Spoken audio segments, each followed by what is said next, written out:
জামাইয়ের উপরে অধিকার নাই, সে আবার মানে জিনিসপত্রের উপর অধিকার খাটাইতে আসছে। তো আপা, আপনি যে এখানে ফুটানি করে গেছেন, যে যেই দোকানে টাকা পায়, তো সেগুলো আপনি পাঠাই দিয়েন, আপনি তো আর্নিং করেন। যে আমি যেটা পড়ছি আপনিও সেটা পড়ছেন, ভিতরের জিনিস তো মানুষ দেখে না, তাহলে ওটাও দেখতো যে ওইটাও সেমই, দুইটাই কেনা ছিল সব কিছু। আমার আম্মুরে বলছিলি না ডিভোর্স হয়েছে, আমার আম্মুর তো একটা ডিভোর্স হয়েছে, এই জন্য আমার আম্মুর খারাপ, তোর অলরেডি 2টা ডিভোর্স হয়ে গেছে, তার মানে তুইও খারাপ। ডিভোর্স হলে যদি মানুষ খারাপ হয়, তাহলে তুই তার থেকে বড় খারাপ। এটাই আল্লাহর বিচার।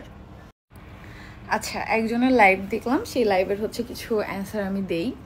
সে খুব সুন্দরভাবে বললো আমাদের বাসায় প্রত্যেকটা জিনিসের উপরে তার অধিকার, কেন সে আমাদের সাথে তখন ভিডিও করছে। আচ্ছা, তাহলে প্রত্যেকটা জিনিসের উপর যদি অধিকার হয়, আমাদের লোনের উপরেও তো তার দায়িত্ব, তার দেওয়া উচিত, তাই না? কারণ শাড়ির দোকান থেকে শাড়ি সেও নিছে, ড্রেসের দোকান থেকে ড্রেস সেও নিছে, জুতার দোকান থেকে জুতা সেও নিছে, তারপরে আন্ডারওয়্যারের দোকান থেকে আন্ডারওয়্যার সেও নিছে। তাহলে পড়ছে সে, ফুটানি করছে সে, সব টাকা আমি একা কেন দিব?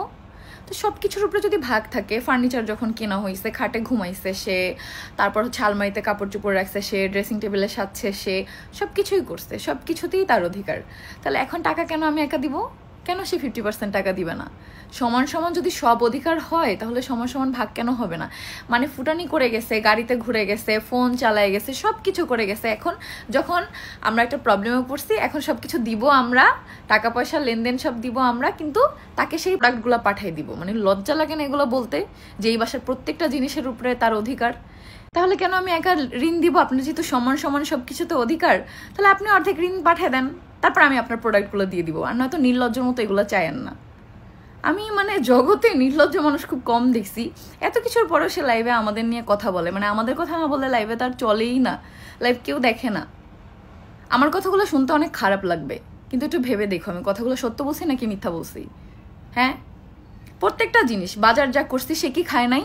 নাকি সে না খেয়েছিল? নাকি সে কোনো পোশাক পরে নাই? ভাই, আমাদের তো কোনো ভ্লগ নাই, কোনো প্রুফ নাই যে আমরা সেম ড্রেস পরতাম, গোল্ড সেম পরতাম, সব কিছু সেম পরতাম। হ্যাঁ, আগেই কেন অর্ধেক জামা কাপড় বোনের বাসায় সরাইছে? সে যেগুলোকে কম দামি দাবি করতেছে, এক একটা ড্রেসের দাম 2800, 3200, 2700, এগুলো কম দামি।